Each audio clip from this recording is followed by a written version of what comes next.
July 4th, 1889, New York City, Independence Day. Fireworks exploding over the East River. Please, sir, I did not mean Families it. picnicking Your in actions Central have Park. consequences. The Now, whole move city along. celebrating freedom. And on a street You have corner to tell in me Lower Manhattan, now. a cop I is don't know about to anything. discover that freedom Don't in lie to me. America I has saw a you. price tag. Please. His name is Luke Hanks. He's been a police officer for 12 years. He's seen things. Dead bodies pulled from the river. Children working 16-hour shifts in factories. Tenement fires that kill entire families because the landlord wouldn't install fire escapes. But what he's about to hear from a 15-year-old boy will shake him worse than anything he's witnessed in 12 years on the force. The boy's name is Charles Edwin Swinskow. He's wearing a Western Union telegraph uniform, blue jacket with red piping, a pillbox cap that's too big for his head. His shoes have holes in them. His face is thin, hungry thin, the kind of thin that comes from skipping meals so someone else can eat. Officer Hanks has stopped him for routine questioning. There's been a series of small thefts at the Western Union office. Pennies and shillings going missing from the cash drawer. Nothing major, the kind of petty crime that happens when people are desperate. Charles isn't a suspect. Hanks just wants to ask if he's seen anything suspicious. Standard procedure. But when Hanks pats down the boy's pockets, he feels something that doesn't belong there. Western Union has strict rules. Telegraph boys aren't allowed to carry personal money while on duty. It's to prevent exactly what Hanks is thinking right now. To prevent them from mixing their own coins with customer payments. Hanks pulls out the money, counts it, $18. Here's what you need to understand about that number. Charles Swinskow earns $11 per week as a telegraph boy. That's his entire salary for 6 days of work, 12 to 14 hours per day, delivering telegrams and urgent messages across Manhattan, running up staircases, dodging traffic, racing against time because Western Union pays bonuses for speed. $11 a week, and he's got $18 in his pocket right now. More than a week and a half of wages for a boy who's not supposed to be carrying any money at all. Officer Hanks looks at Charles. The boy's face has gone white. His hands are shaking. "Where did you get this money, son?" Charles doesn't answer. "Did you steal it?" The boy shakes his head. Tears are forming in his eyes. "Then where?" And Charles Swinskow breaks down. Right there on the street corner, with the fireworks still going off in the distance, with families walking past them, with the whole city celebrating independence and freedom and the American dream. He tells Officer Hanks the truth. "4 times, sir, and Mr. Newlove gave me $2 extra for bringing another boy. 4 visits at $4 each, plus a $2 commission for recruiting, $18. The mathematics of child prostitution in Gilded Age America." Now you might be thinking, this was 1889. Different times, different standards. Here's what you need to know about 1889. Child labor was legal, yes. Children as young as 6 worked in factories. That's true, Michi. But rape was still rape. Prostitution was illegal. Sodomy could get you hanged in some states. Everyone knew this was wrong. They just didn't care. Because Charles Swinskow and boys like him were invisible. Charles was born in 1874, right here in New York City, Lower East Side. His father was a carpenter, Irish immigrant, came over during the famine, worked hard, tried to build a life. His mother was a seamstress, also Irish. They had 2 children, Charles and his younger sister Margaret. She was 10 years old in 1889. They lived in a tenement on Orchard Street. 4th floor, 2 rooms for 4 people. No running water in the apartment. You had to go down to the courtyard pump. No indoor toilet. Outhouses in the basement shared by 60 families. Rent was $3 a month. That was before everything went wrong. 1887, Charles is 13 years old. Typhoid epidemic sweeps through the Lower East Side. The water's contaminated. The city knows it. They just haven't gotten around to fixing it yet. Takes time to build infrastructure. Takes money. And the people dying are poor immigrants. Irish, Italian, Jewish. The kind of people that Gilded Age America considers expendable.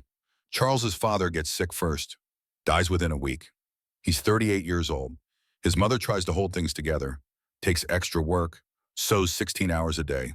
Her fingers bleed from the needle pricks. She wraps them in cloth and keeps sewing. She's got 2 kids to feed. She lasts 6 months. Then she catches typhoid too. Charles and Margaret watch her die.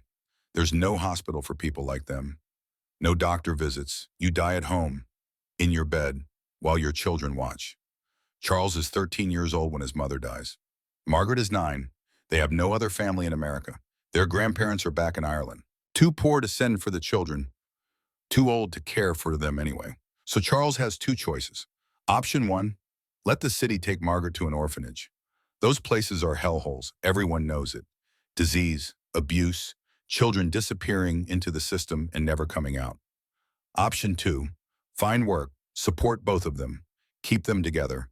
Charles chooses option two. He lies about his age, says he's 16, gets hired by Western Union as a telegraph boy.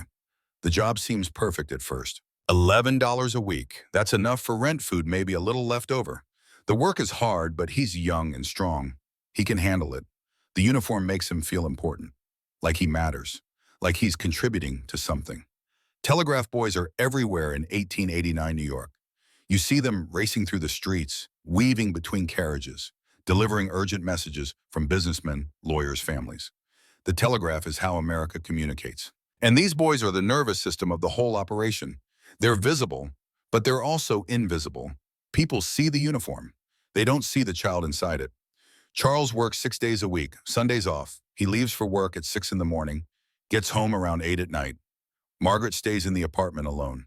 She's too young to work legally, so she does piecework, sewing buttons onto cards, a penny for every 100 buttons. On a good day, she makes 15 cents. Together, they're making just enough to survive, just barely enough. And then one day in April of 1889, Charles is in the basement bathroom at the Western Union office. The toilets are down there. Dark, damp. It smells like piss and coal smoke. A young man walks in. Charles knows him. His name is Henry Newlove. He's 18 years old, works as a senior telegraph clerk. He's been at Western Union for 3 years. He's from the same neighborhood as Charles, also Irish, also an orphan. They've talked a few times, nothing deep. Just hello, how are you? The usual. But today Henry has something specific to say. Charles, Henry says quietly, can I ask you something? Sure. How much money do you make in a week? Charles is confused. $11, you know that. Is it enough? Charles thinks about Margaret, about the rent, about the bread they eat for breakfast and dinner because they can't afford anything else. It has to be, he says. Henry nods, looks around to make sure they're alone. What if I told you that you could make a week's pay in one night? Would you be interested? Consider this moment. Charles Swinscow is 15 years old. He's raising his 10-year-old sister alone. He's working 14-hour days. He's exhausted, hungry, scared every single day that he won't make rent, that they'll get evicted, that Margaret will end up in an orphanage. A week's pay in one night. That's not an opportunity. That's salvation. What kind of work? Charles asks. Henry's voice drops even lower. Private work, for gentlemen. They pay well. You just have to spend a few hours at a house on Cleveland Street. Be friendly, keep them company. What do you mean keep them company? Just talking, maybe drinks. They're lonely men, wealthy men. They tip well if you're polite. Charles isn't stupid. He's 15, but he's been working since he was 12. He's seen things. He knows that when someone offers you easy money, it's usually not easy. But he's also desperate. And desperation makes you take risks you know you shouldn't take. How much? He asks. $4 for one evening. $4. That's more than a third of his weekly salary for one evening. I'll think about it, Charles says. Henry smiles. Don't think too long. The gentleman who runs the house, Mr. Hammond, he likes fresh faces. If you wait too long, the opportunity might not be there. That's the hook, the urgency, the fear of missing out. It's the same tactic that con men have used forever. And it works. 3 days later, Charles tells Henry he'll do it. Henry gives him an address, 19 Cleveland Street, Upper East Side. Nice neighborhood, far from the tenements. Go there Saturday evening, 8 o'clock. Ask for Mr. Hammond. Tell him Henry sent you. Saturday comes. Charles bathes in the courtyard pump, uses a sliver of soap he's been saving, puts on his cleanest shirt. It's got a patch on the elbow, but it's the best he has. He tells Margaret he's working an extra shift. Overtime. She's happy. More money means maybe they can afford butter this week. He walks to Cleveland Street. Takes him an hour. He doesn't have money for the streetcar. Number 19 is a brownstone, 4 stories, nicer than anything Charles has ever been inside. There are gas lamps on either side of the door. Real glass windows. He knocks. A man answers. Middle-aged, well-dressed, graying hair. Yes. I'm looking for Mr. Hammond. Henry Newlove sent me. The man's face relaxes into a smile. Ah, yes. Henry mentioned you might come. Please come in. The inside of the house is beautiful. Carpeted floors, wallpaper with patterns, furniture that looks expensive, oil paintings on the walls. Charles has never been anywhere like this. "I'm Charles Hammond," the man says. "Welcome. Would you like something to drink? Tea? Perhaps something stronger?" "Tea is fine, sir." They sit in a parlor. Hammond asks him questions. Where is he from? What does he do? How old is he? Charles lies and says he's 16. Hammond smiles like he knows it's a lie, but doesn't care. They talk for maybe 20 minutes. Charles starts to relax. Maybe this really is just talking. Maybe Henry was telling the truth. Then Hammond says, "Would you like to see the rest of the house?" "Sure." Hammond leads him upstairs. Second floor, down a hallway, opens a door to a bedroom. Nice bedroom, big bed with posts, clean sheets, more carpet. "This is where my guests stay when they visit," Hammond says. Charles nods. Doesn't understand yet. "A gentleman will be arriving soon. He's very generous, very kind. He'd like to spend some time with you, get to know you." Now Charles understands. His stomach drops. "What kind of time?" he asks, even though he already knows. "Private time, in this room. He'll pay you $4, and if he likes you, he may want to see you again." Regular visits, steady income. Charles should leave. He knows he should leave right now, but $4. $4 is food for 2 weeks. $4 is rent with money left over. $4 is the difference between staying in their apartment and sleeping on the street. "I don't know," Charles says quietly. Hammond's voice is gentle, fatherly almost. "I understand this is new for you, but think about it practically. You're already working yourself to exhaustion for $11 a week. Here you could make that in 3 visits. Less work, more money.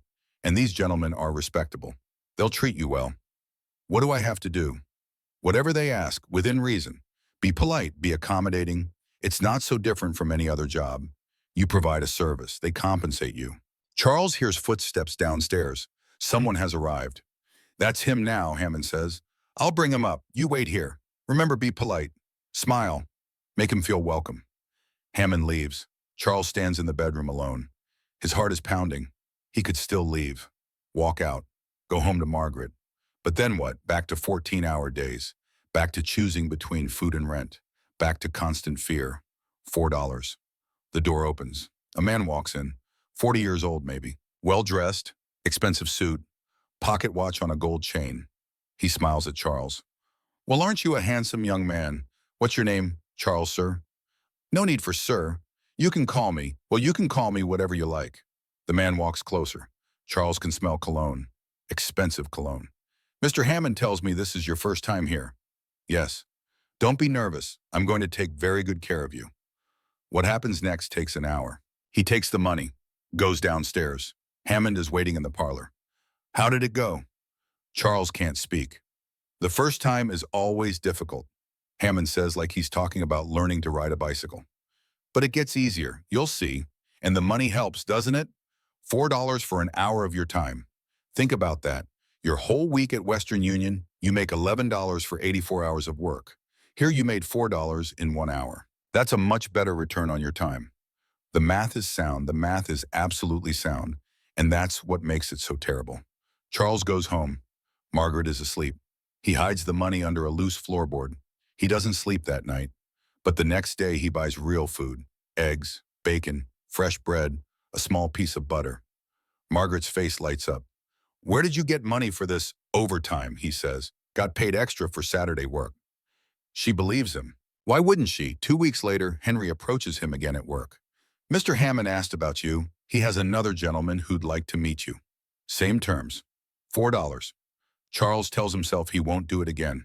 But when Saturday comes, he's standing on the doorstep of 19 Cleveland Street because poverty doesn't give you the luxury of principles. Over the next 3 months, Charles visits Cleveland Street 7 times. 7 different men, $4 each time. $28 total. That's almost 3 weeks' wages from Western Union. He doesn't quit his telegraph job. Can't afford to.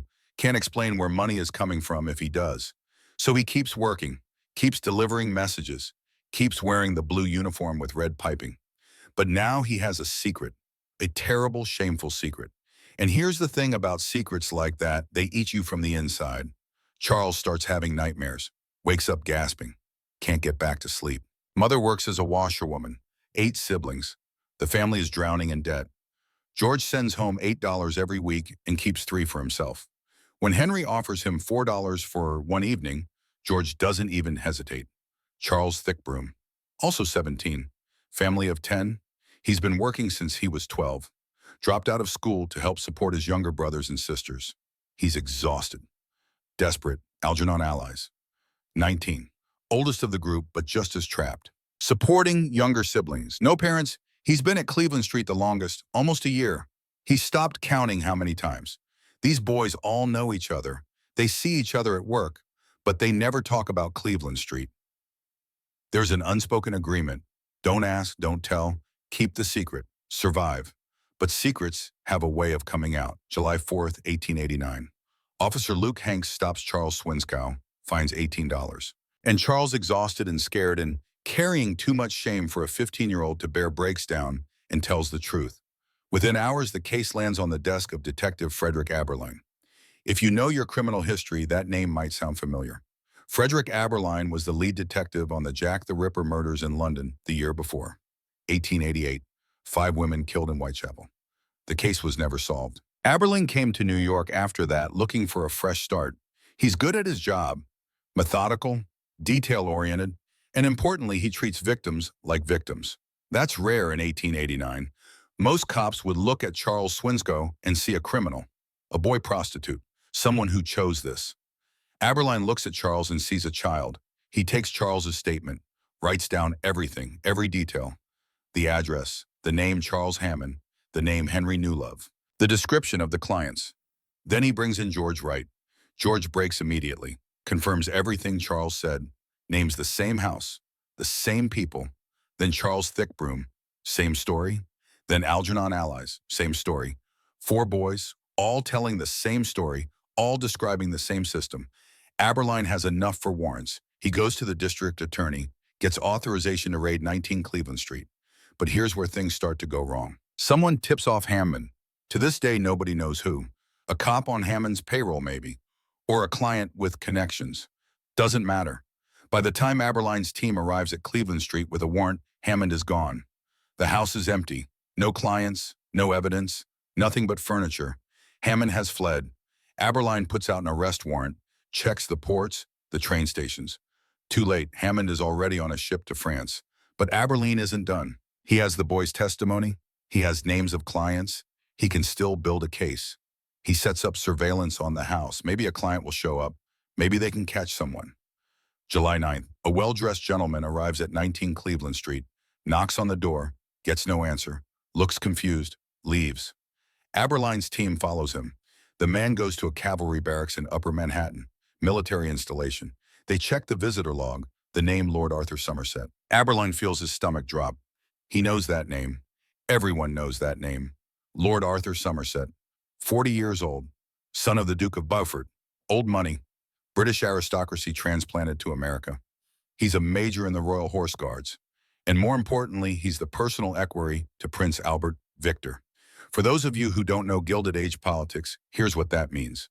Prince Albert Victor is the grandson of President Harrison's closest advisor. He's effectively American royalty, second in line for massive political influence. If certain things happen, he could shape American policy for decades. And his personal aide has just been identified as a client at a child brothel. Aberline takes this information to the district attorney. The DA goes pale. Are you absolutely certain? We have surveillance logs. We have the boys' testimony. George Wright and Charles Swinskow both identified him from a photograph. The DA is quiet for a long time. This is delicate, he finally says, very delicate. If we move on this, we need to be absolutely sure.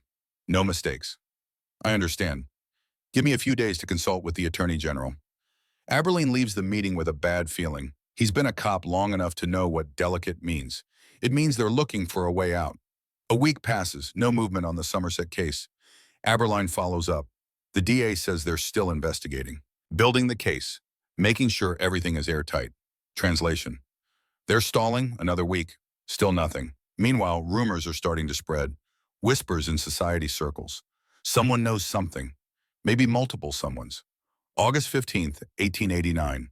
Lord Arthur Somerset boards a passenger ship to France. No arrest, no charges, no trial. He's just Gone.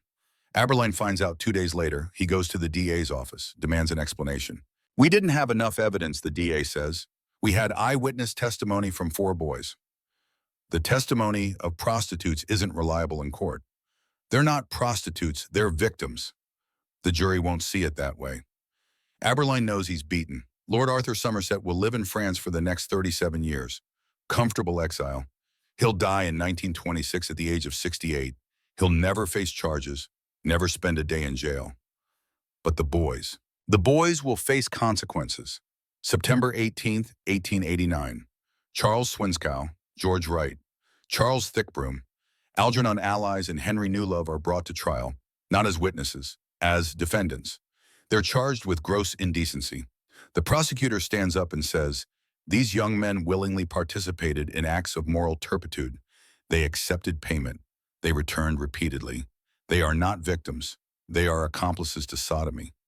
The defense attorney is court-appointed, overworked, underpaid. He does his best. These are children from desperate circumstances. They were exploited by wealthy men who should have known better. The jury deliberates for 40 minutes. Guilty, all 5. Henry Newlove, because he turned state's evidence and cooperated, gets 4 months hard labor. The other 4 get 9 months each. 9 months hard labor. Watch what this means in 1889. It means Sing Sing prison. It means walking a treadmill 8 hours a day. The treadmill doesn't go anywhere. It's literally just steps that rotate. You climb and climb and climb and never get higher.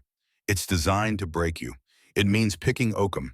That's unraveling old rope fiber by fiber until your fingers bleed. The fibers get under your nails. Your hands crack and bleed. You keep working. It means a silence rule. No talking. Ever. You're in a cell with other prisoners, but you can't speak to them. If you do, you go to solitary confinement. It means you eat bread and water and thin soup. Maybe a piece of salted meat once a week if you're lucky. For 9 months. Charles Swinskow is 15 years old when he enters Sing Sing. George Wright is 17. Charles Thickbroom is 17. Algernon Allies is 19. They're children. And they're being punished for being raped. December 8th, 1889. George Wright dies in prison. Cause of death, pneumonia. The medical examiner's report says he'd been coughing for 3 weeks. No medical treatment was provided. He was assigned to outdoor stone-breaking detail despite being sick. Inadequate clothing for winter weather. He was 17 years old. His body is released to his family. They can't afford a funeral. He's buried in a pauper's grave. Nobody is held responsible. January 1890. Ernest Parker is a journalist. He runs a small newspaper called the North London Press. He's been following the Cleveland Street case. He's furious. He publishes an article. We have learned that certain aristocratic individuals have been frequenting a house of ill repute in the West End where working-class boys are exploited. The authorities have done nothing. February 1890, he publishes names. Lord Arthur Somerset and the Earl of Euston stand accused of visiting a male brothel at 19 Cleveland Street. The Earl of Euston sues for libel. The trial happens in March. Euston's defense. I was given a card advertising artistic tableaus with nude women.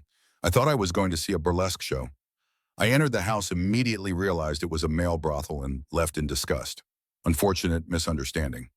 Parker's lawyer calls a witness, John Saul. He's a male prostitute. He testifies that he provided services to Euston on at least 6 occasions. The problem, Saul has a criminal record. He's a prostitute. His testimony is considered unreliable. The jury sides with Euston. Ernest Parker is found guilty of libel, sentenced to 1 year hard labor. He serves the full sentence. A journalist who tried to expose the truth goes to prison for a year. The aristocrats he exposed face no consequences. June 1890, Charles Swinskow is released from Sing Sing. He's 16 years old. He's spent 9 months in hell. He's lost weight. His hands are scarred from picking oakum. He has a persistent cough from the damp cells. He goes home to Margaret. She's 11 now. She's been living with a neighbor family. They took her in out of charity, but they're poor too. She's been working, sewing, earning pennies. Charles tries to find work. Nobody will hire him. He has a criminal record now. Gross indecency. Every employer asks about it. Every employer turns him away. He tries Western Union. They won't take him back. He tries factories, warehouses, docks. No. He has a criminal record. He's unemployable. Eventually, he finds work at the docks, loading cargo.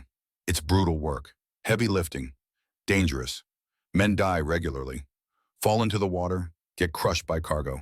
The pay is $9 a week, less than he made at Western Union. And this time there's no telegraph uniform, no sense of importance, just survival. Charles never tells Margaret what really happened. She knows he went to prison. She doesn't know why. He tells her it was a mistake. Wrong place, wrong time. She believes him, because what else can she believe? Charles Swinskow lives for another 55 years. He marries in 1895, a woman named Emma. She's a seamstress. He never tells her about Cleveland Street. They have 2 children, a boy and a girl. He works at the docks until he's too old to lift cargo anymore. Then he works as a night watchman. Then he retires. He dies in 1945, age 71.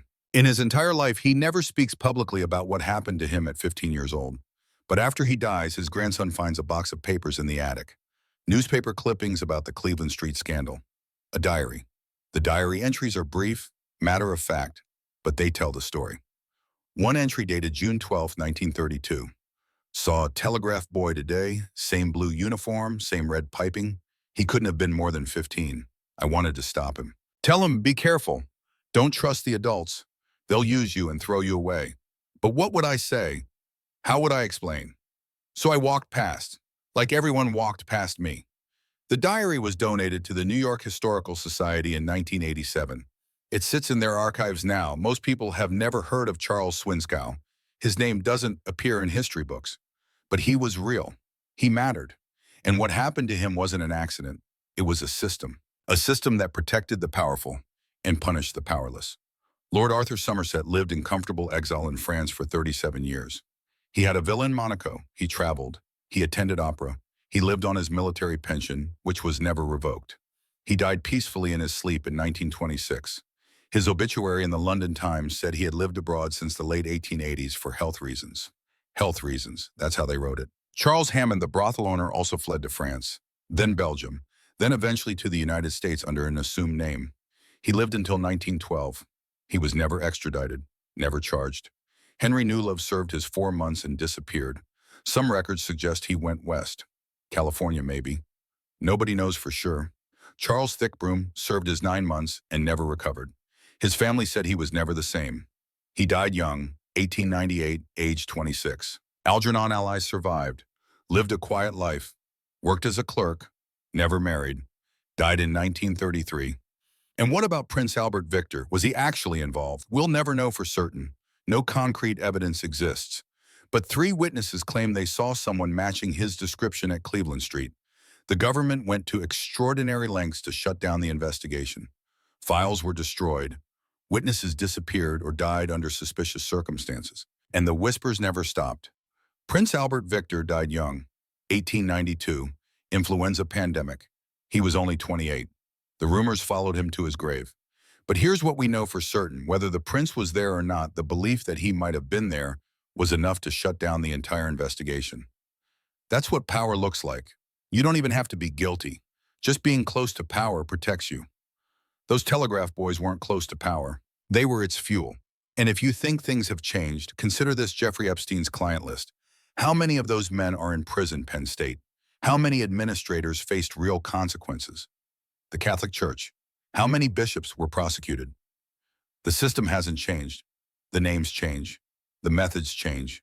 But the pattern is the same. The powerful protect each other. The victims get blamed. Justice is for sale. You know this. You've seen this your whole life. This is where America's wealthiest families spend their summers. The Vanderbilts, the Astors, the railroad barons and banking magnates who built their fortunes on the backs of working people like Charles Swinskow's parents. They call their houses cottages. Cottages with 72 bedrooms. Ballrooms that can hold 300 guests. Servants' quarters bigger than most family homes. Marble imported from Italy. Crystal chandeliers from France. Gardens designed by the same architects who built Central Park. This is the world of American aristocracy. And in one of these cottages, a 21-year-old woman is about to destroy her life by telling the truth. Her name is Harriet Sarah Mordaunt. She's beautiful. Everyone says so. The Mordaunt sisters are famous for their beauty. 8 daughters, all stunning. Their father throws lavish parties. Everyone who matters attends. Harriet married well. Or at least that's what everyone thought. Her husband is Sir Charles Mordaunt. He's 48 years old. She's 21. Think about that for a moment. 27 years older. He's a shipping magnate. Old money from Scotland, new investments in America. He owns this 72-bedroom cottage in Newport. He has a residence in New York, another estate upstate. He's wealthy, respectable, connected, and he's almost never home. Charles Mordaunt loves hunting, fishing, outdoor sports. He spends June through August in Norway every year. Salmon fishing, leaves his young wife alone in a mansion with nothing to do. Before they married, Harriet made him promise something. Made him put it in writing, actually. She made him promise to never interfere with her social life. Why would an 18-year-old woman about to marry a man nearly 30 years older negotiate that specific term? Because she already understood what marriage was. A cage. She was just trying to make the bars a little wider. For the first 2 years, the marriage seems fine. From the outside, anyway. They have the cottage, they attend parties, they're seen at all the right places with all the right people. But Charles is gone for months at a time, and Harriet is young and bored and alone. Enter Edward Hamilton. Not his real name, but close enough. He's the son of the president's closest advisor. Political dynasty, American royalty essentially. He's in his mid-30s when Harriet is still a teenager. He's known her family for years. He's a family friend, like an uncle, people say. Like an uncle. He starts visiting the Newport cottage when Charles is away. At first, it's social calls, checking on her, making sure she's well. That's what he tells people. Weekly visits become daily visits. Afternoon calls become dinner invitations. Dinner invitations become overnight stays in the guest quarters. The servants notice. The neighbors notice. But nobody says anything because Edward Hamilton is untouchable. And Harriet, she's 19 years old, trapped in a marriage to a man who's gone half the year. A man who treats her like a decorative object, something beautiful to display at parties and then ignore. Is it any wonder she falls for someone who pays attention to her? Someone who talks to her like she has thoughts worth hearing. Someone who makes her feel alive. I'm not justifying it. I'm explaining it. There's a difference. 1868. Charles Mordaunt prepares for his annual Norway trip, June through August. 3 months of salmon fishing. Harriet encourages him to go. Arrangements are made for her sister and another lady to stay with her. Chaperones, to keep things proper and respectable. Charles leaves. A week later, the chaperones leave too. Harriet is alone in the 72-bedroom mansion. Edward Hamilton visits every day. There's a story, probably apocryphal, but widely told about what happened when Charles came home early one summer. He supposedly arrived unannounced, found Edward Hamilton showing Harriet 2 white ponies. A gift. Charles flew into a rage, threw Hamilton out, then went to the stable and shot both ponies. Right there in front of Harriet. Whether that actually happened or not, it tells you something about the rage simmering beneath the surface of this marriage. But Charles doesn't confront his wife. Not yet. He waits. He watches. And 9 months after he returns from Norway in February 1869, Harriet gives birth to a daughter. They name her Violet. The baby is born with an eye infection. Common in that era, but the doctors are worried. They fear she might go blind. Here's something you need to know about Victorian medicine and Victorian morality. There was a belief, widespread and wrong, that if a baby was born with eye problems, it meant the mother had a venereal disease, syphilis specifically. It's not true. The eye infection was probably gonorrheal ophthalmia transmitted during birth, easily treatable with silver nitrate. Nothing to do with the mother's sexual history. But Harriet doesn't know that. She's 21 years old. She's just given birth. She's exhausted. She's bleeding. Her body hurts. The baby won't stop crying. And the doctors are whispering about blindness. Harriet's mind goes to the darkest place. She thinks the baby is blind because I have a disease. I have a disease because I've been wicked. God is punishing my innocent child for my sins. This is postpartum psychosis, a medical condition caused by hormonal changes, sleep deprivation, and stress. It's temporary, treatable.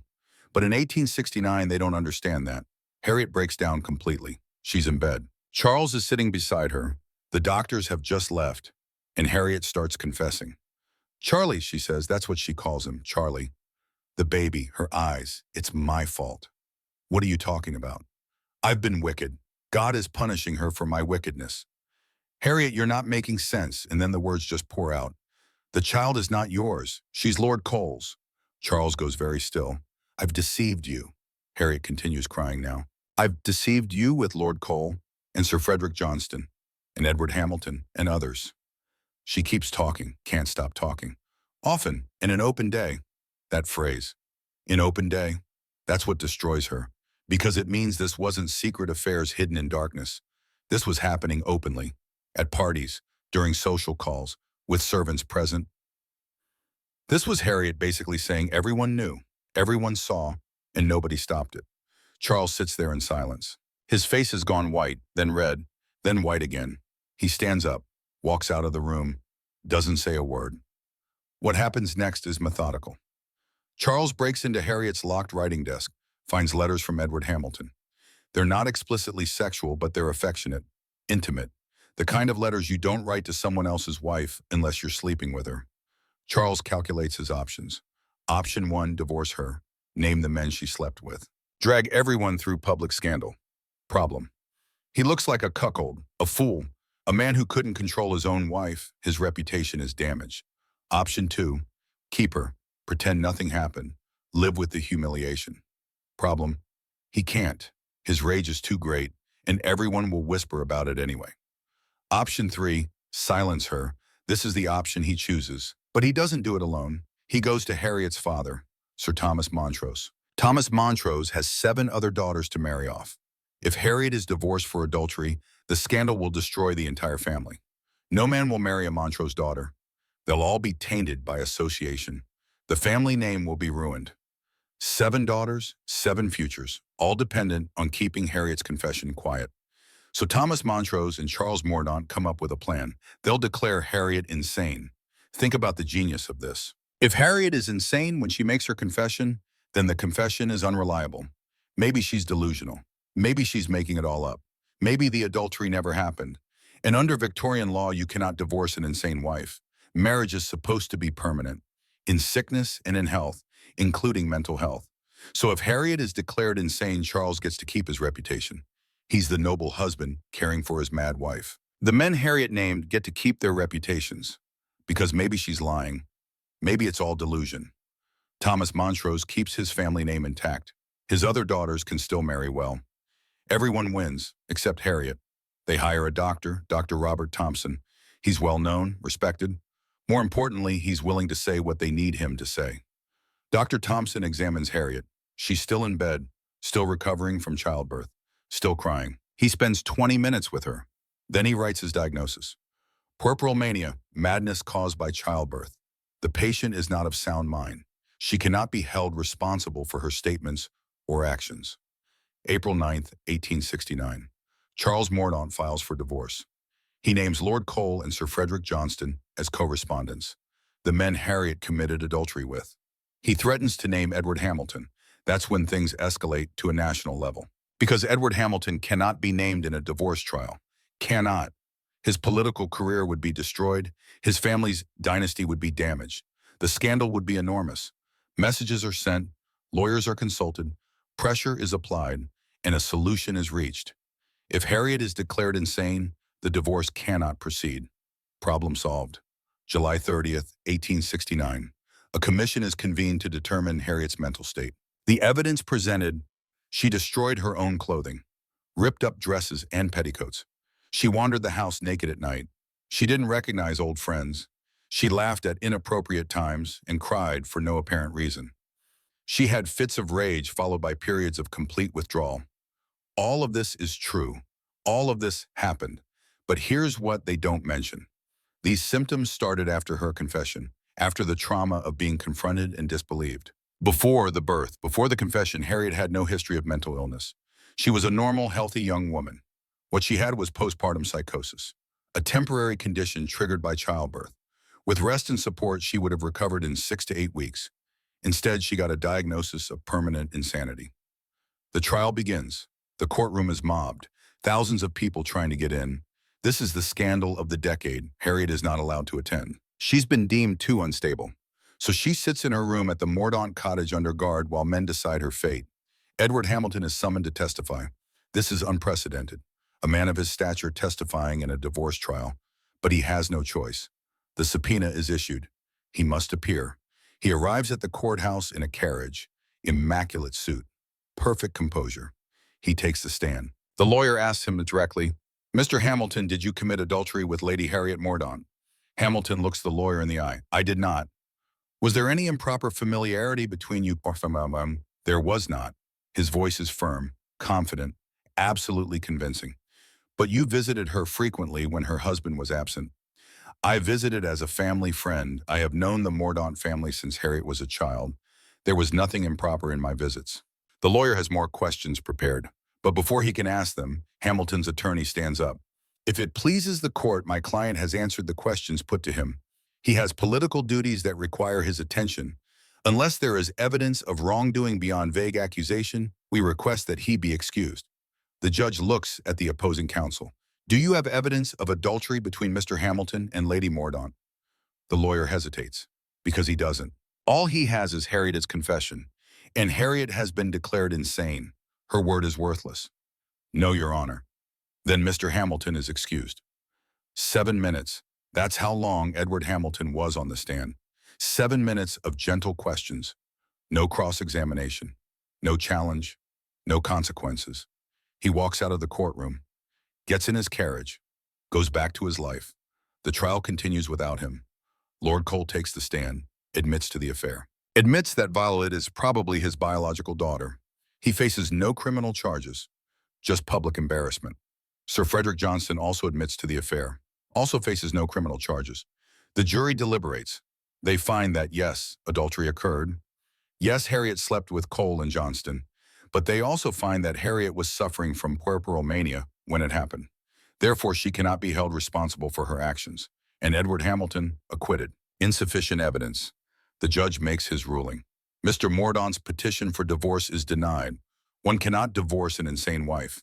Lady Harriet Mordaunt is hereby committed to Bloomingdale Insane Asylum until such time as she is deemed recovered. Until such time as she is deemed recovered. Those words are important, because recovered will never come. Harriet is 22 years old when they take her to Bloomingdale Asylum. She will not leave until her death. 36 years later, picture what Bloomingdale Asylum was like. It's located just outside New York City. Modern facility by 1869 standards. Clean relatively. Not like the old-style asylums with chains and filth, but it's still a prison. Harriet's cell is 8 feet by 10 feet.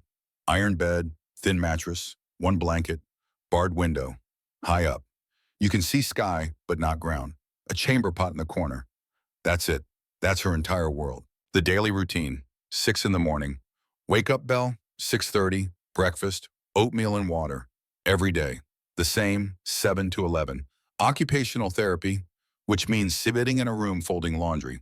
No talking allowed. 11, lunch, soup and bread. Noon to 4, sitting room, supervised. Still no talking. 4, dinner, same as lunch. 5, return to cell. 14 hours alone in an 8 by 10 cell every day for 36 years. The treatment for her condition: cold baths, when she gets agitated, when she cries, when she begs to see her daughter. They strip her naked and put her in a bathtub filled with ice water. Leave her there until she stops crying. Restraints, if she protests too loudly, if she insists she's sane. They strap her to the bed, arms and legs tied, sometimes for days. Isolation. If she causes any trouble, any complaint, any resistance, they put her in a dark cell, no light, no sound, just darkness. For how long? As long as they decide. The medical notes from her file are still preserved. Consider these entries. 1870. Patient insists she is sane. This insistence is evidence of continued mania. A truly sane person would accept their diagnosis. See the trap here. If you protest, you're crazy. If you accept it, you're still crazy but compliant. There's no way out. 1875. Patient has learned to remain quiet. However, quiet cooperation may indicate cunning rather than recovery. The madness may be lying dormant. 1880. Patient requested to see her children. Request denied. Such emotional appeals would agitate her condition and impede recovery. Harriet never sees Violet again. Her daughter grows up being told that mother is insane, locked away for everyone's safety. Violet is raised by Charles Mordaunt, even though everyone knows Lord Cole is her biological father. She grows up in the shadow of scandal, marries at 18, becomes a viscountess, has children of her own. In 1905, when Violet is 36 years old, she tries to visit her mother.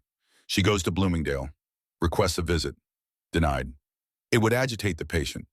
Harriet dies on February 5, 1906. She's 58 years old. Cause of death, pneumonia. She's been in Bloomingdale Asylum for 36 years, 5 months, and 11 days. No family at her bedside. No one holding her hand. She dies alone in that 8 by 10 cell. She's buried in an unmarked grave, Potter's Field, where they bury people nobody claims. And the men she named Edward Hamilton serves as Secretary of State from 1880 to 1888, elected president in 1901, serves until his death in 1910.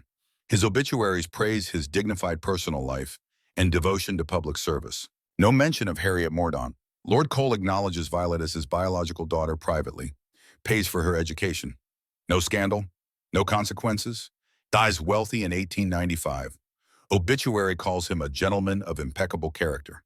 Sir Frederick Johnston continues his social life, attends the same parties, moves in the same circles. Dies in 1895. No consequences. Ever. Charles Mordaunt remarries in 1875. Younger woman, has more children. Dies in 1892. Leaves Violet nothing in his will. But there's a postscript to this story. 1907, a reformer named Dr. Elizabeth Garrett gains access to asylum records. She's a physician, one of the first women doctors in New York. She runs a clinic for poor women. She's been advocating for asylum reform for years. She gets permission to review historical cases, and she finds Harriet Mordaunt's file. She reads 36 years of medical notes, and she's horrified because every single entry after 1869 describes a completely lucid, rational woman. There's no evidence of psychosis, no hallucinations, no delusions, no mania. Just a woman who insists she's sane, which was used as evidence that she's insane. Dr. Garrett publishes a report. The case of Lady Harriet Mordaunt, a study in wrongful commitment. She presents it to the New York State Medical Board. She presents it to the legislature. She testifies before a Senate committee, and she says Lady Harriet Mordaunt was not insane.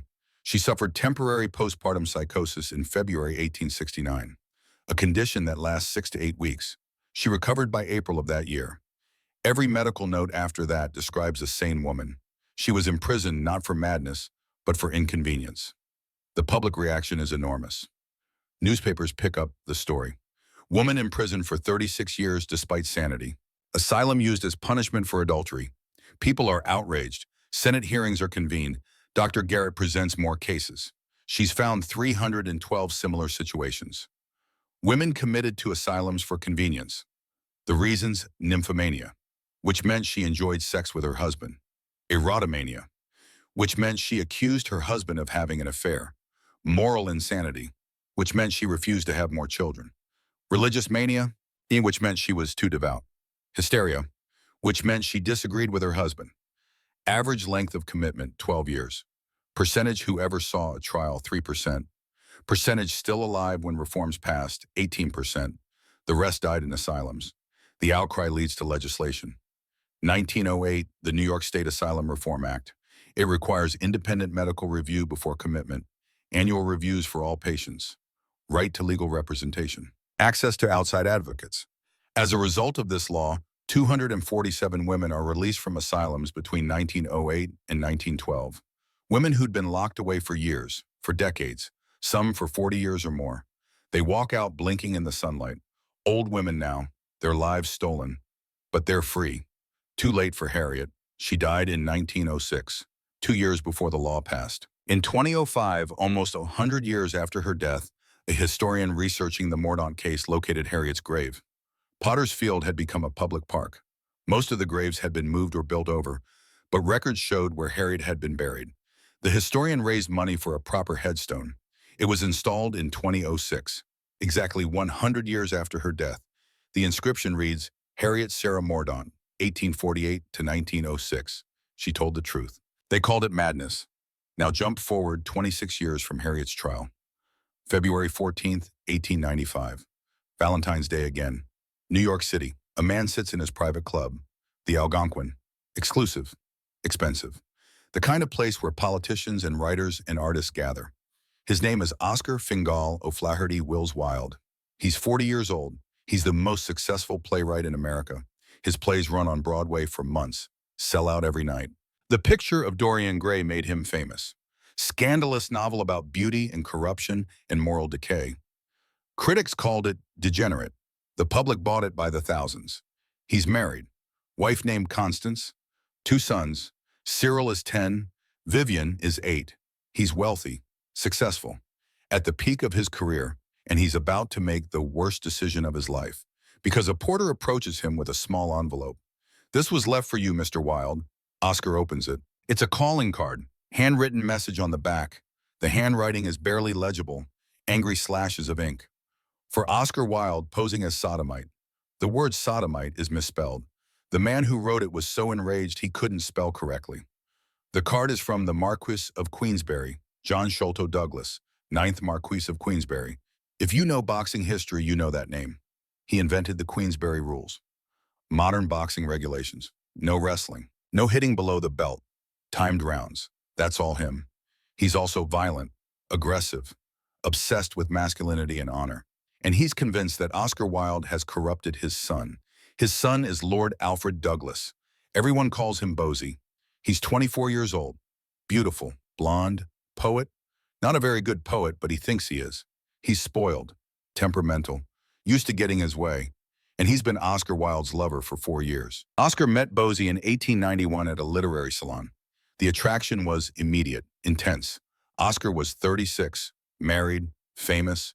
Bosie was 20, rich, reckless. They started an affair.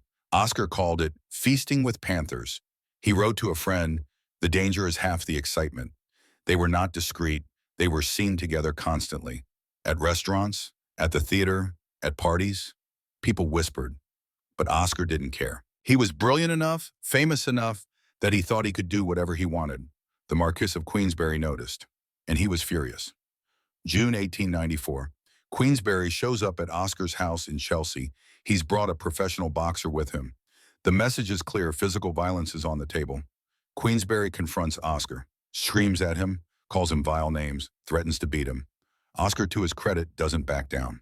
I do not know what the Queensberry rules are, but the Oscar Wilde rule is to shoot on sight. It's a great line, very Oscar. But it's also a declaration of war. Queensberry leaves, but he doesn't stop. He starts following Oscar, showing up at restaurants where Oscar is dining, causing scenes. He threatens hotel managers, threatens theater owners, threatens anyone who associates with Oscar. He sends letters to his son, vicious letters, calling Bosie degenerate, threatening to disown him. Bosie predictably reacts by digging in harder. He tells Oscar, "You must fight my father. You must destroy him in court." Oscar's friends tell him to ignore it. Leave for Europe, go to Paris for a while, let it blow over. But Oscar is stubborn, and he's in love with Bosie, and Bosie wants his father humiliated. So on March 2nd, 1895, Oscar Wilde files a criminal libel suit against the Marquis of Queensberry. His lawyer explains the strategy. "Queensberry called you a sodomite. That's libel unless he can prove it's true. He can't prove it. He has no evidence. You'll win easily." What Oscar doesn't understand is how libel law works. Under the Libel Act of 1843, the only defense against libel is proving that your statement was true, which means Queensberry's entire legal strategy will be to prove that yes, Oscar Wilde is exactly what Queensberry said he is. And Queensberry's lawyers are very good. They start gathering evidence immediately. They find witnesses, young men, working-class young men who Oscar gave money to, bought gifts for, rented hotel rooms with. The trial begins April 3rd, 1895. Oscar arrives wearing a stylish coat, flower in his buttonhole, looking confident. Queensberry stands in the dock wearing a hunting jacket and carrying his hat. Oscar's lawyer, Sir Edward Clark, gives an opening statement so brilliant that even the opposing lawyer later said he'd never heard anything equal to it. Clark reads aloud one of Oscar's letters to Bosie. "My own boy, your slim-gilt soul walks between passion and poetry. Your red rose-leaf lips are made for music and madness. Your letters are delightful red and yellow wine to me." It sounds romantic, poetic. Clark frames it as art. This is the correspondence of an artist, a man of letters. These are expressions of aesthetic appreciation, not evidence of criminal behavior. The courtroom is silent. Then the cross-examination begins. Queensberry's lawyer is Edward Carson. He's brilliant, ruthless. He reads the same letter.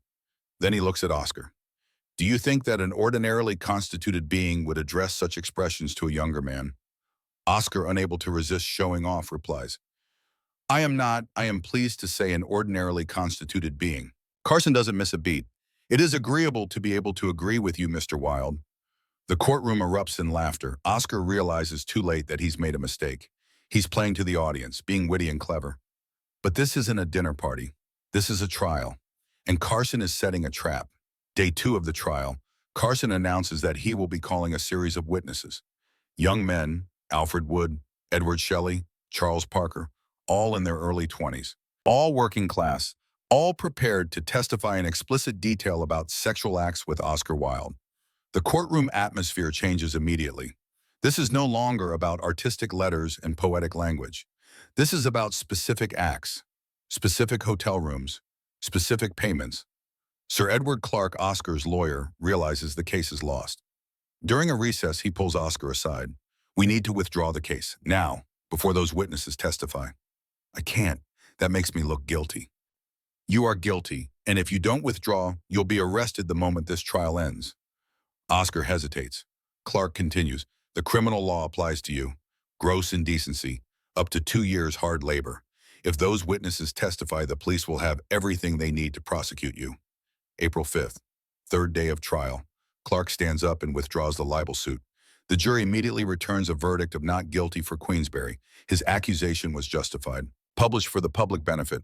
Oscar is ordered to pay Queensberry's legal costs, over £700, and then the same day a warrant is issued for Oscar's arrest, charged with gross indecency under the Criminal Law Amendment Act of 1885. That law makes any sexual activity between men punishable by up to 2 years hard labor. Oscar's friends beg him to run.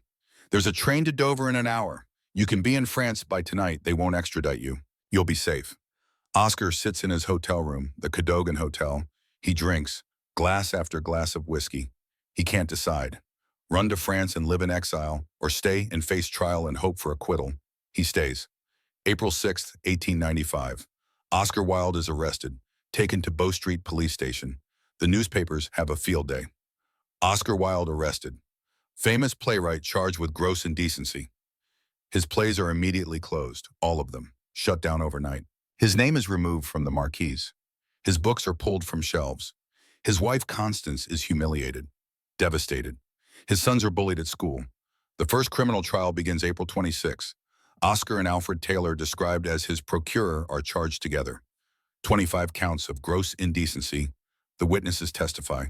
Charles Parker, 20 years old, son of a valet. He describes meeting Oscar at a dinner party, being invited to private rooms, receiving money and gifts. "What did you do in those rooms?" the prosecutor asks. Parker describes sexual acts in explicit detail. The courtroom is silent. Alfred Wood testifies. Similar story. Edward Shelley. He'd worked as a clerk for Oscar's publisher. He describes being taken to hotels, being given money. Then the chambermaids testify.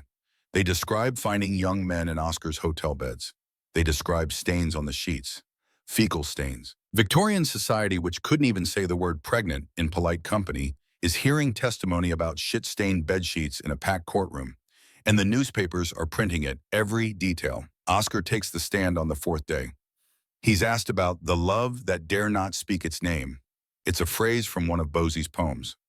"Mr. Wilde, please explain to the court what is meant by the love that dare not speak its name." Oscar pauses. Then he gives an answer that will echo through history.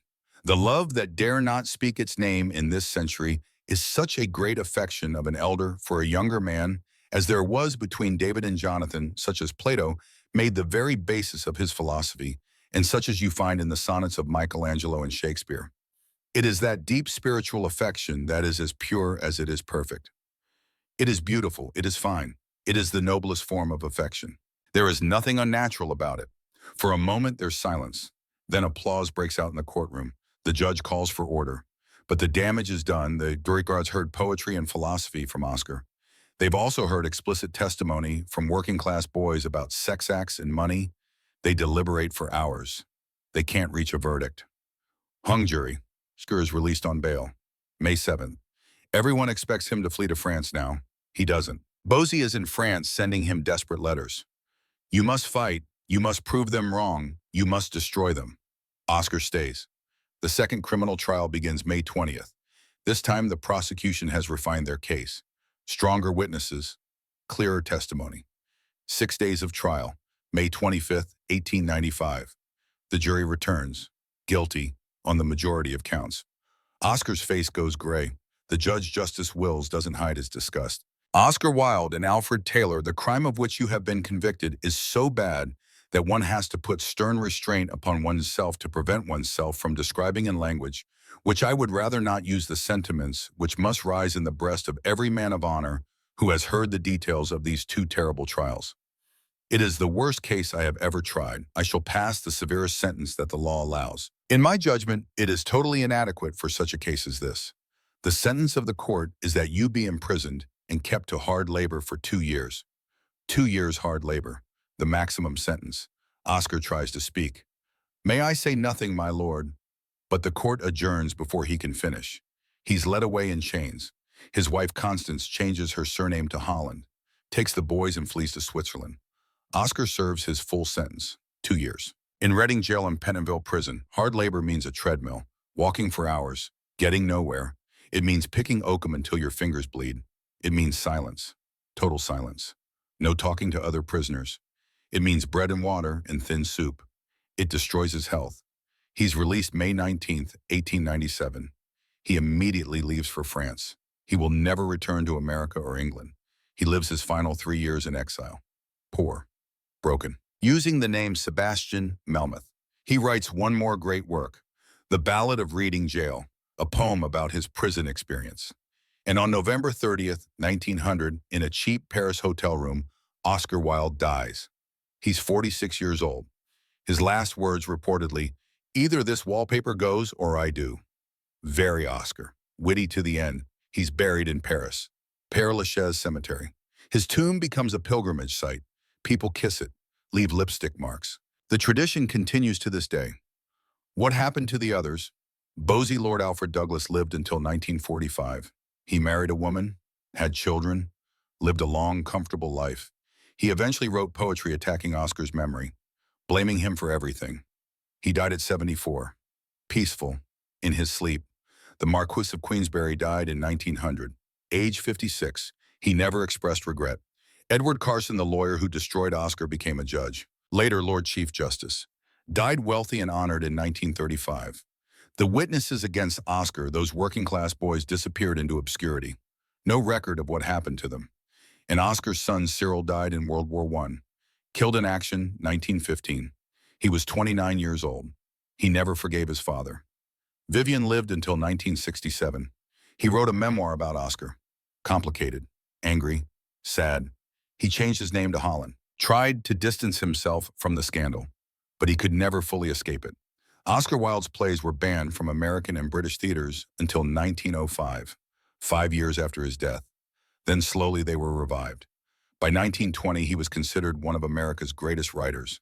His wit, his brilliance, his tragedy, and all of it became part of American cultural history. But the law that destroyed him, the Criminal Law Amendment Act of 1885, remained in effect until 1962. 77 years. Thousands of men were prosecuted under it. Some went to prison, some were chemically castrated, some killed themselves, all because of who they loved. Charles Swinskow was punished for being raped. Harriet Mordaunt was punished for telling the truth. Oscar Wilde was punished for loving the wrong person. The pattern is clear. The system protects the powerful and destroys everyone else. Take yourselves back even further.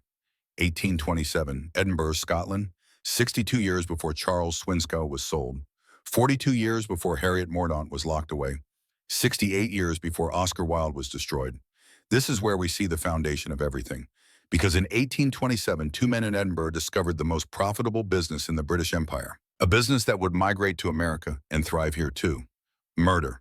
Their names were William Burke and William Hare, Irish immigrants, both in their 30s. Burke was 36, Hare was probably 32, though records are unclear. They weren't criminals when they came from Ireland. They were just poor. Burke had been a cobbler back in Ireland. Decent trade, but the famine was starting. Work was scarce. So he came to Edinburgh looking for opportunity. Hare had worked as a laborer, digging canals, breaking rocks, the kind of work that destroys your body by the time you're 40. By 1827, Hare was running a boarding house on Westport Street in Edinburgh's Old Town. Cheap rooms for transient workers, dock laborers, day workers, the kind of men who lived week to week, paycheck to paycheck. Burke was one of his regular lodgers. They were friends, drinking buddies. On November 29, 1827, something happened that changed everything. An old pensioner named Donald died in one of Hare's rooms. Natural causes. He was elderly, sick. It happens. But Donald owed Hare 4 pounds in back rent. 4 pounds. That number again. Hare complained to Burke. The old man dies and I'm out 4 pounds. It's not fair. Burke, probably drunk, said something like, well, his body's worth something, isn't it? Hare didn't understand. What do you mean they're medical schools? They need bodies for dissection. They pay for them. Here's what you need to understand about 1827 Britain. Medical education was booming. Edinburgh had the finest medical school in the world. Hundreds of students came from across Europe to study there. Every student needed hands-on experience with real human bodies. They needed to learn anatomy, how muscles attach to bones, where arteries run, how organs connect. You can't learn that from books. You need corpses. But where do you get corpses? The only legal source was executed criminals. The Murder Act of 1752 allowed judges to sentence convicted murderers not merely to execution, but to dissection afterward, adding posthumous disgrace to earthly punishment. In 1827, Britain was executing maybe 10 to 15 people per year, 15 bodies, for over 1,000 medical students across the country. Supply couldn't meet demand, so a black market developed. Resurrection men, they called them, grave robbers. They'd dig up fresh graves at night, remove the body, sell it to medical schools. The schools knew where the bodies came from. They didn't ask questions. They paid 7 to 10 pounds per body depending on freshness and condition. That's 6 months' wages for a laborer, for one night's work. Burke and Hare took Donald's body to Dr. Robert Knox. Knox ran an anatomy school on Surgeons Square in Edinburgh's Old Town. They knocked on the back door. A young man answered, medical student probably. We have a subject for Dr. Knox. The student looked at the body, checked for freshness. Wait here. 5 minutes later, Dr. Knox himself appeared. Middle-aged man, thin, sharp features, one eye damaged, half-blind from childhood smallpox. He examined Donald's body. Fresh, good condition. Where did you get him? He died in my boarding house, Hare said. Natural causes, but his family can't afford a burial. We thought rather than a pauper's grave. Knox nodded. He didn't care about the story. 7 pounds, 10 shillings. 7 pounds, 10. Burke and Hare split it, nearly 4 pounds each, more money than either had seen in months. They left Knox's anatomy school in a daze. That night, drinking in Hare's parlor, one of them said it, probably Burke. Why wait for them to die naturally? Think about that moment. Two men slightly drunk, realizing they've found a way to make more money than they've ever dreamed of. And all they have to do is kill people nobody will miss. Their first murder happened in February 1828. A young man named Joseph Miller. He was staying at Hare's boarding house, sick with fever, weak, alone. No family, no friends who'd notice if he disappeared. Burke and Hare went to his room one night. They brought him whiskey. For your fever, it'll help you sleep. Joseph drank it gratefully. When he was drunk enough, semi-conscious, Burke put a pillow over his face. Joseph struggled, but he was weak and drunk. Hare held him down. It took maybe 3 minutes. When it was over, they had a fresh corpse. No marks, no signs of violence. Perfect for dissection. They delivered Joseph to Dr. Knox the next night. 10 pounds this time. Premium for exceptional quality. And just like that, Burke and Hare were in the murder business. They developed a method. They'd target people who wouldn't be missed. Fellow Irish immigrants, mostly. New to Edinburgh. No connections. No family nearby. Street people. Alcoholics. Prostitutes. The invisible people.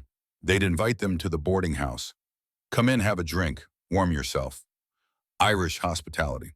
Once the victim was drunk, they'd employ what came to be called burking. Hare would sit on the victim's chest. Use his weight to compress the lungs. Burke would cover the nose and mouth. Death by suffocation.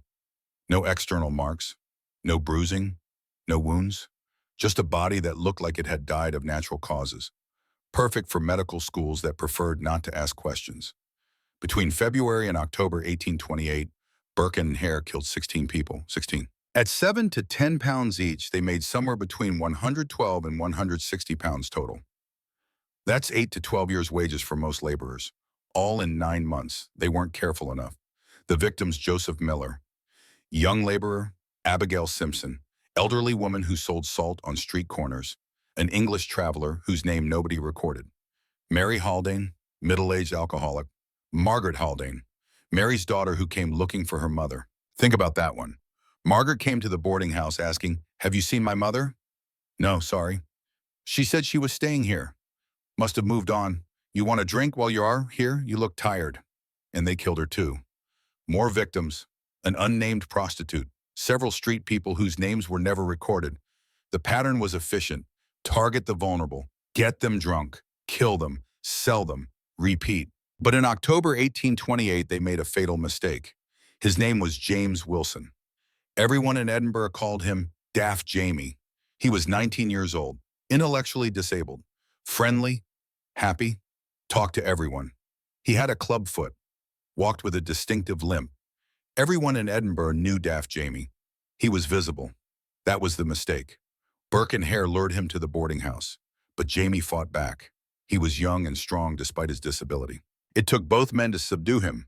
The struggle was loud, violent. When they finally suffocated him, they were both exhausted. They delivered Jamie's body to Dr. Knox the next morning, and this is where it all falls apart. Because when medical students began dissecting James Wilson's body, they recognized the clubfoot immediately. "That's Daft Jamie," one student said. Everyone knew Daft Jamie. Dr. Knox acted quickly. He removed the head and feet, tried to make the body unidentifiable. But it was too late. The students were already talking. Rumors spread through Edinburgh like wildfire. The police started investigating. Meanwhile, Burke and Hare made one more mistake. Halloween night, 1828, they killed a woman named Margaret Docherty. But there were other guests in the boarding house that night, a couple named Anne and James Gray. They heard sounds of struggle during the night. The next morning, Margaret Docherty was gone. Anne Gray got suspicious. She searched the boarding house while Hare was out, found Margaret's body hidden under a pile of straw in a back room. She ran to the police. November 3rd, 1828. Police arrive at Hare's boarding house with a warrant. They arrest William Burke, William Hare, and both their wives. The body of Margaret Docherty is examined by Dr. Alexander Black, police surgeon. Cause of death, suffocation. But there's a problem. They only have one body. And suspicion about Daft Jamie. They need evidence of a pattern. William Hare makes a calculation. He's looking at a murder charge. Hanging. But if he testifies against Burke, he can get immunity. He meets with the Lord Advocate, Scotland's chief prosecutor. Makes a deal. He'll describe everything. Every murder, every detail. In exchange, he walks free. His wife Margaret gets immunity too, because under Scottish law, she can't be forced to testify against her husband anyway. The Lord Advocate agrees. Hare becomes the prosecution's star witness. The trial begins December 24th, 1828. Christmas Eve. The courthouse is mobbed. People arriving before dawn to get seats. This is the trial of the century. William Burke and his wife Helen are the defendants. William Hare is the prosecution's key witness. Hare takes the stand, and he tells everything. "We killed them for the money, 7 to 10 pounds per body." "How many?" 16 that I can remember, maybe more." "How did you do it?" Hare describes the Burking method in detail. The courtroom is silent. Then he names the victims. All 16. The jury is horrified, but they're also angry at Hare. He's the one confessing, admitting to 16 murders, and he's walking free because he made a deal. Burke's lawyer tries to argue that Hare is the real killer, that Burke was just an accomplice. Doesn't work. December 25th, Christmas Day. The jury returns. William Burke guilty. Helen Burke not proven. That's a Scottish legal verdict that means we think she's probably guilty, but there's not quite enough evidence to convict beyond reasonable doubt. So Helen walks free. But William Burke is sentenced to death, and the judge adds a special provision. After execution, your body will be publicly dissected, and your skeleton shall be preserved, that posterity may keep in remembrance your atrocious crimes. See the irony here. Burke killed people to sell their bodies for dissection. Now his own body will be dissected as punishment. January 28th, 1829. William Burke is hanged before a crowd estimated at 24 to 25,000 people. Nearly half the population of Edinburgh turns out to watch. It's a spectacle. Vendors selling food and drink, people renting out windows overlooking the gallows, tickets being sold for premium viewing spots. Burke mounts the scaffold. The crowd is screaming, cursing him, throwing things. The noose goes around his neck. The trapdoor opens.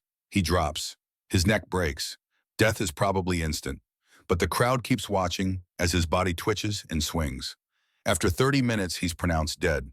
His body is cut down and taken directly to Edinburgh Medical College, where it's put on public display. Over 30,000 people queue up over the next 2 days to view William Burke's corpse. Then the public dissection begins. The anatomist who performs it, Professor Alexander Monroe, dips his quill pen in Burke's blood. He writes on a piece of paper, "This is written with the blood of William Burke, who was hanged at Edinburgh. This blood was taken from his head." That paper still exists. It's in the archives at Edinburgh Medical School. Burke's skeleton is preserved. It's still on display at the Anatomical Museum of Edinburgh Medical School. You can go see it today. A pocketbook made from his tanned skin is displayed at the Surgeons Hall Museum. William Burke became the thing he created: a curiosity, an object, a warning. What happened to the others? William Hare was released February 8, 1829. He walked out of prison a free man and immediately faced mob violence. People were waiting for him. They threw stones, rotten food, excrement. Someone threw quicklime in his face, possibly blinded him. Hare disappeared. Some accounts say he ended up as a blind beggar in London and died around 1859. Nobody knows for certain. He vanished into history. Helen Burke, also released, fled Edinburgh. No record of what happened to her. Dr. Robert Knox was never charged with any crime. A committee investigated him, found that technically he'd broken no laws. He didn't know the bodies were murder victims. He didn't ask where they came from. That wasn't illegal, but his reputation was destroyed. Students refused to attend his classes. Other doctors shunned him. He left Edinburgh, moved to London, worked as a physician in obscurity, died in 1862. His obituary didn't mention the Birkin and Hare scandal, but everyone remembered. The Birkin and Hare case sent shockwaves through Britain and America. It exposed the dark underbelly of medical education. The public was horrified, not just by the murders, but by the system that created the market for those murders. Medical schools needed bodies. The law only allowed them to use executed criminals. But there weren't enough executed criminals, so a black market developed. And when grave robbing wasn't enough, murder became profitable. The solution seemed obvious: change the law, give medical schools legal access to more bodies. In 1832, both Britain and several American states passed anatomy acts. Here's what they did. Medical schools could now legally claim unclaimed bodies from poorhouses, charity hospitals, and prisons. If you died in poverty with no family to claim you, your body became property of the state, and the state gave it to medical schools. Consider what this means. The law didn't make body snatching illegal. It didn't make murder for bodies illegal. It just made poor people's bodies legal to take. If you died without money or family, you had no rights, not even the right to burial. Your body was a resource for the state to distribute. The Anatomy Act solved the supply problem for medical schools. Suddenly, they had all the bodies they needed. So the economic incentive for murder disappeared. Burke and Hare wouldn't have made any money after 1832 because medical schools could get bodies legally and cheaply. The act was presented as reform, as progress, as a way to prevent future Burke and Hare situations. But really, it just institutionalized the exploitation. Poor people were worth more dead than alive. That was true in 1828 when Burke and Hare were killing them. And it was still true in 1832 after the Anatomy Act passed. The only difference was legality. Now connect these stories. Burke and Hare, 1828. Harriet Mordaunt, 1869. Charles Swinskow, 1889. Oscar Wilde, 1895. Different decades, different crimes, different victims, but the same pattern. The system protects the powerful and uses the powerless as fuel. Burke and Hare killed 16 people. Burke hanged. Hare walked free. Dr. Knox, who bought the bodies, faced no consequences. Charles Swinskow and the other telegraph boys were raped by wealthy men. The boys went to prison. The men went to France. Harriet Mordaunt told the truth about her affairs. She spent 36 years in an asylum. Her lovers faced no consequences. Oscar Wilde loved the wrong person. He went to prison and died in exile. The men who testified against him disappeared into anonymity. Every time the pattern is the same. The vulnerable are punished. The powerful are protected. Now watch how this pattern played out on a massive scale. 1870 through 1910. The era historians call the Gilded Age. The era when American millionaires married their daughters to broke European aristocrats. They called these women dollar princesses. Picture this. November 6, 1895. St. Thomas Church, Fifth Avenue, New York. 300 police officers form a human barricade outside. Thousands of spectators crush against each other, trying to get a glimpse. Inside, society holds its breath. The bride walks down the aisle. Her name is Consuelo Vanderbilt. She's 18 years old. Her eyes are red and swollen from crying. She's marrying the Duke of Marlborough. Charles Spencer Churchill, 9th Duke of Marlborough. He's 23, British aristocrat, heir to Blenheim Palace, also completely broke. His family's fortune is gone. The estate is crumbling. He needs money desperately. Consuelo's mother, Alva Vanderbilt, has negotiated the marriage. The terms $2.5 million in railroad stock, delivered immediately to the Duke, plus an annual allowance of $100,000. In today's money, that's about $80 million up front, plus $2.5 million per year. That's the price of a duchess title. Consuelo doesn't want to marry him. She's in love with someone else, an American named Winthrop Rutherford. But her mother won't allow it. Alva locks Consuelo in her room the night before the wedding. When Consuelo tries to refuse, Alva threatens to kill Winthrop. Then Alva clutches her chest and says she'll die of a heart attack if Consuelo doesn't go through with it. Consuelo surrenders. On her wedding day, she cries for hours. Her eyes are so swollen the ceremony is delayed 20 minutes, while servants apply cold compresses. She walks down the aisle like a prisoner going to execution. The Duke is waiting at the altar. After the ceremony in the carriage, he tells her, "I married you to save Blenheim Palace. I despise everything American. Don't expect affection." She's 18 years old. He's already in love with another woman. An American woman, ironically. Gladys Deacon. He'll eventually divorce Consuelo and marry Gladys in 1921. But for now, Consuelo is trapped. This wasn't unusual. Between 1870 and 1914, over 400 American heiresses married European aristocrats. 400. The transactions involved an estimated $4 billion in today's money. American millionaires were buying titles for their daughters. European aristocrats were selling those titles to save their estates. It was business. The women were commodities. Some of these marriages worked out. Some of the women were happy, but many were miserable, trapped in foreign countries, isolated, married to men who despised them or ignored them. Their money saved castles and estates across Europe, but they paid the price in loneliness and depression. The pattern again. Women as transactions, bodies as commodities, the powerful using the less powerful to solve their problems. Now jump to 1910, May 6th, Washington, D.C., the White House. President Edward Hamilton is hosting an inaugural ball for his second term. The East Room is filled with guests, and if you know where to look, you'll notice something extraordinary. There's a special seating section, 7 women sitting together, all beautiful, all wearing silk and diamonds. All of them are President Hamilton's mistresses, past and present. Lily Langtry, age 56, his mistress from 1877 to 1880. She's an actress now, international celebrity. She had his illegitimate daughter in 1881.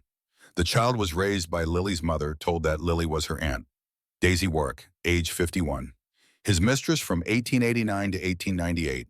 Wealthy countess, known for being indiscreet, later became a socialist and nearly published Hamilton's love letters. The government paid her off to keep quiet. Alice Keppel, age 42, his current mistress. She's been with him since 1898. 12 years. She's more than a mistress. She's a political advisor. She influences policy, meets with ambassadors. She has real power. 4 other women, socialites and actresses, all seated together. Everyone in Washington knows what this section is. Insiders call it the president's loose box. A loose box is a horse stall where the animal isn't restrained. The nickname is meant to be cruel. It's also accurate. And sitting across the room in a separate section is Alexandra Hamilton, the First Lady. 65 years old, married to Edward for 47 years. She knows about every affair. She's watching the loose box from across the room. Her face is composed, dignified. But her diary entry from that night, discovered after her death, says, "What can I do? Divorce him and become nobody, or smile and stay First Lady?" She chose to smile. This is the same Edward Hamilton who testified in Harriet Mordaunt's trial, who swore under oath that he'd never committed adultery, who watched Harriet get locked in an asylum for 36 years. Now he's president. His mistresses sit in places of honor. His wife watches silently, and society accepts it, because he's powerful enough that the rules don't apply. But there's one person in Washington who isn't willing to accept it. Her name is Margaret Harrison. She's 53 years old. She's been an investigative journalist for 25 years. She covered the Cleveland Street scandal. She testified before Congress for the Telegraph Boys Act of 1896. Her younger brother died by suicide in 1888. He was being blackmailed over a homosexual relationship. Margaret has spent her career documenting the hypocrisy of the powerful, and she's not impressed by President Hamilton's loose box. May 7, 1910, the day after the inaugural ball. Margaret publishes an article in the National Gazette. The headline, "The Loose Box, a Catalog of American Impunity." The article names all 7 mistresses. It details Hamilton's affairs going back 30 years. It includes the testimony from Harriet Mordaunt's trial, where Hamilton swore he'd never committed adultery. It points out that Harriet spent 36 years in an asylum and died there, while Hamilton became president. It draws the connection to Cleveland Street, where telegraph boys went to prison and aristocrats fled to France. It connects to Oscar Wilde, who went to prison while his accusers faced no consequences. And it ends with this is not a scandal, this is a system that protects the powerful and punishes the powerless. And it's time America woke up. The reaction is immediate. 12 major newspapers refuse to print the article. Too scandalous, too dangerous. Margaret's editor fires her. President Hamilton's lawyers threaten to sue. But Margaret has prepared for this. She self-publishes, prints 100,000 copies, sells them on street corners, distributes them through women's organizations and labor unions. The article goes viral. 1910 version of viral, but viral nonetheless. President Hamilton makes a fatal mistake. He sues Margaret for libel. His lawyers are confident. She can't prove these affairs. We'll destroy her in court. But they forget something. Under libel law, truth is an absolute defense. If Margaret can prove her allegations are true, she wins. The trial begins November 1910, and Margaret comes prepared. She presents letters from Hamilton to Lily Langtry. Over 50 letters. Purchased from Lily, who needed money. Explicit romantic content. She presents birth certificates. Lily's daughter. Father listed as unknown. But Lily's diary names Hamilton. She presents hotel records. 47 instances of Hamilton booking rooms under false names, accompanied by various women. She presents servant testimony, chambermaids, drivers, secretaries, all describing affairs in detail. She presents financial records, payments to women totaling over $500,000 over 30 years. Hush money, gifts, living expenses. The evidence is overwhelming. Hamilton's lawyers try to discredit Margaret, call her a bitter spinster, a man-hater, desperate for attention. But the evidence speaks for itself. The jury deliberates for 3 hours. They return. Verdict: Margaret Harrison wins, all allegations proven true. Hamilton is humiliated. He refuses to comment publicly. 4 months later, in February 1911, he dies. Heart attack, age 69. The timing is convenient. Some historians suspect suicide, but officially natural causes. His obituaries are mixed. Some praise his political achievements. Others mention the scandal. The loose box becomes part of his legacy. But Margaret's victory does something more important than humiliating one president. It creates momentum for reform. In 1911, partly because of Margaret's article and the publicity from the trial, New York State passes the Asylum Reform Act. It requires independent medical review before commitment, annual reviews for all patients, right to legal representation. As a result, 247 women are released from asylums between 1911 and 1912. Women who'd been locked away for years, some for decades. They walk out blinking in sunlight. Old women now. Their lives stolen, but they're free. Too late for Harriet Mordaunt. She died in 1906, 5 years before the reform. But not too late for others. In 1912, Congress passes an updated Child Protection Act. It builds on the Telegraph Boys Act of 1896. Extends protections to all child workers. Mandatory education until age 16. Stricter enforcement. It saves thousands of children over the next decade. Too late for Charles Swinskow and George Wright, but not too late for others. These reforms didn't come from the powerful. They came from people like Margaret Harrison, Ernest Parker, the journalist who went to prison for exposing Cleveland Street, Dr. Elizabeth Garrett, who documented asylum abuses, William Stead, who kept publishing truth despite threats, ordinary people who saw injustice, who documented it, who fought it, who bent the bars of the cage just a little bit. Here's what happened to some of these people. Charles Swinskow died in 1945, age 71. He worked at the Brooklyn docks for 55 years. He married, had 2 children. He never told anyone about Cleveland Street, but he kept newspaper clippings, articles about the Telegraph Boys Act. His grandson found them after his death, labeled "The Day Someone Listened." Harriet Mordaunt died in 1906, age 58. In 2005, a historian located her unmarked grave, raised money for a headstone, installed 2006, 100 years after her death. Inscription: "She told the truth. They called it madness." Oscar Wilde died in 1900, age 46. His plays were banned until 1905. By 1920, he was considered one of history's greatest writers. His tomb in Paris is covered with lipstick kisses, pilgrims from around the world. The tradition started in the 1960s, continues today. Margaret Harrison continued journalism until her death in 1943. Age 86. She published 12 books, all exposing corruption. She never married, never had children. When asked why, she said, "I had thousands of children, every one I saved from the system." Her papers are archived at Columbia University. Journalism students still study her methods.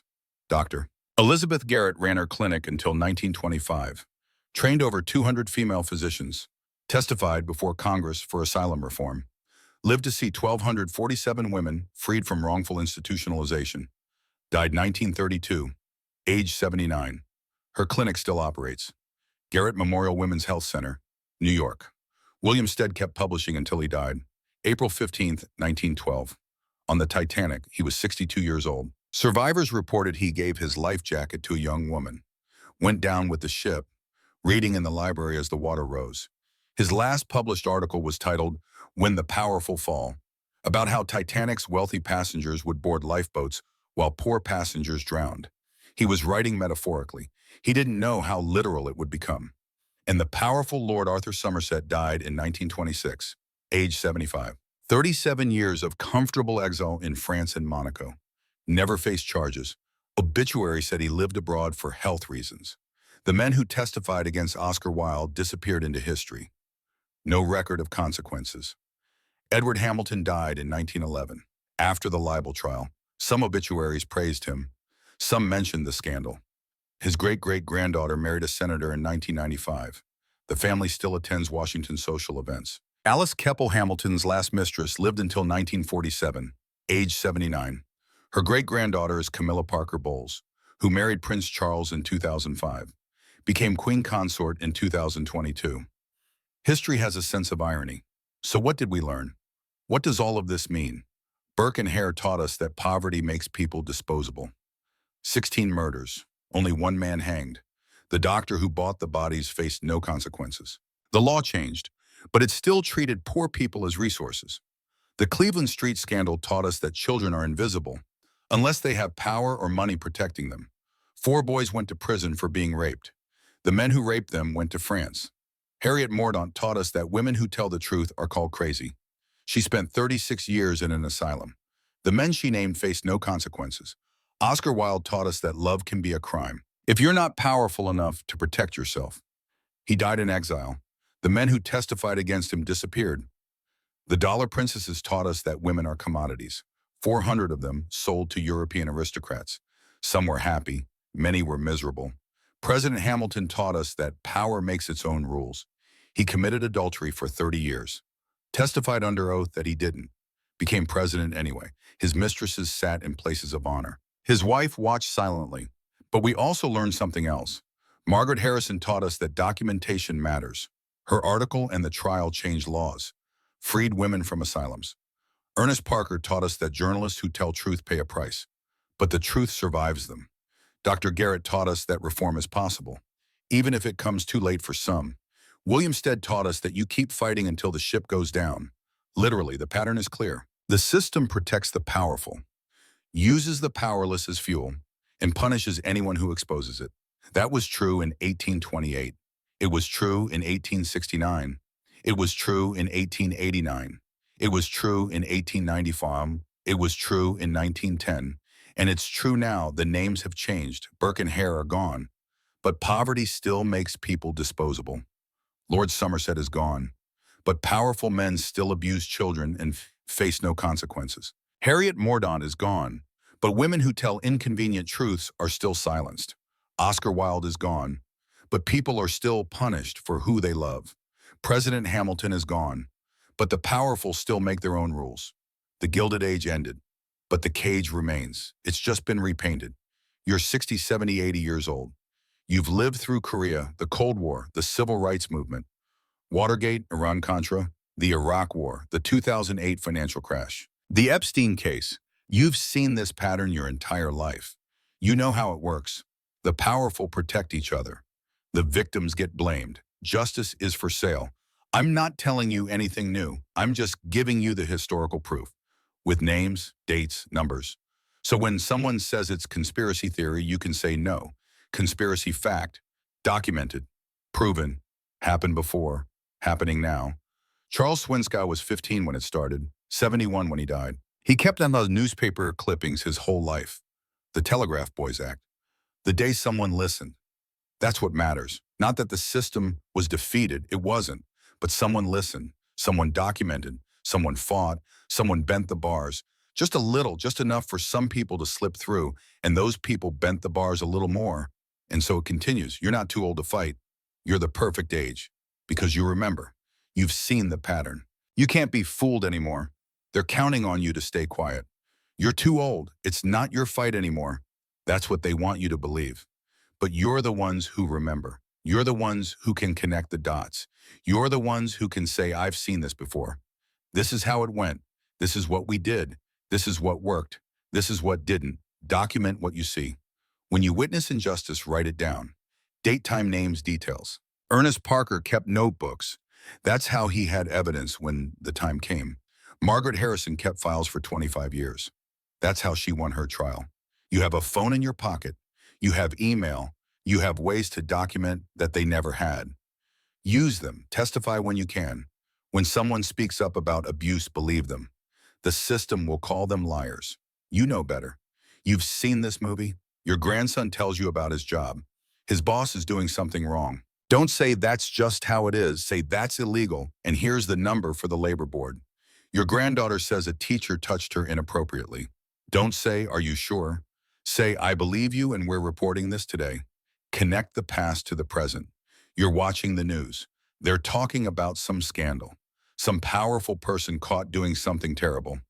Tell the young people around you, this happened before. In 1889, in 1910, here's how it went. Here's how they got away with it. Here's what finally stopped them. Make them understand this isn't new. This is the pattern, and the pattern can be broken. Resist the forgetting. They want you to forget. Every obituary that calls Edward Hamilton a devoted public servant is an act of forgetting. Every history book that doesn't mention Charles Swinskow is an act of forgetting. Every time someone says, that was a long time ago, things are different now, is an act of forgetting. Don't let them forget. Remember the names. Charles Edwin Swinskow, 15 years old, sold for $4, went to prison for being raped, lived to be 71, kept the newspaper clippings, never forgot. George Wright, 17 years old, died in prison of pneumonia. Nobody was held responsible. He mattered. Say his name.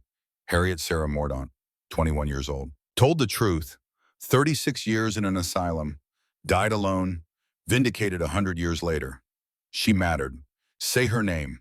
Oscar Fingal O'Flaherty Wills Wilde, 40 years old. Brilliant. Destroyed for loving the wrong person. Died in exile. His work survived. He mattered. Say his name. Margaret Harrison, 53 when she took on a president, 86 when she died. Freed hundreds of women. Changed laws. Never married. Never had children. I had thousands of children. Everyone I saved from the system. She mattered. Say her name. They were real. They mattered. They're not footnotes. They're warnings and examples. The cage is still here. Look around you. The wealth gap is wider than it was in the Gilded Age. The powerful are more protected than ever. The justice system still has two tiers, one for people with money and connections, one for everyone else. You've watched your pension disappear in corporate bankruptcies while executives got bonuses. You've watched banks get bailouts while your neighbors lost their homes. You've watched pharmaceutical companies raise insulin prices by 1,000% while their CEOs buy third vacation homes. You've watched it all, and you know the cage is still here, but it's weaker than they want you to know. Every time someone documents the truth, the bars bend a little. Every time someone testifies, the bars bend a little. Every time someone refuses to forget, the bars bend a little. Every time someone says, no, that's not acceptable, the bar bends a little. You won't break the cage in your lifetime. Nobody does. The cage has been here for centuries. It'll probably be here for centuries more. But you can bend it, enough for the next person to bend it more. That's how it works. Not in thunderbolts. Not in revolutions that solve everything overnight. In inches.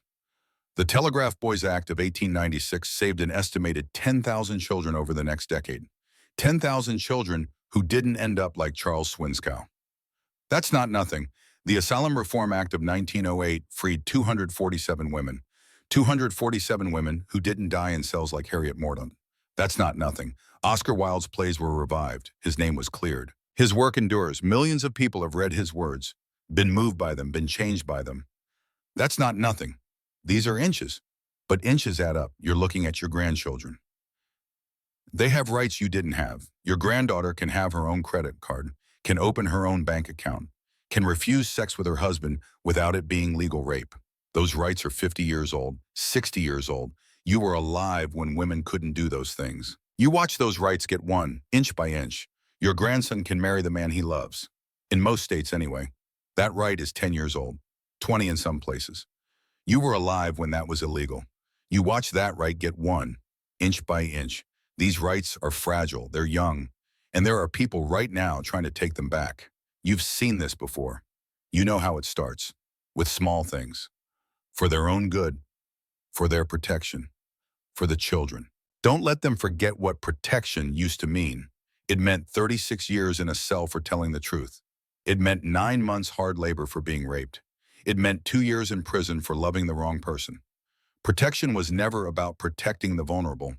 It was about protecting the powerful from the vulnerable. You know this. Tell them. They thought we'd forget.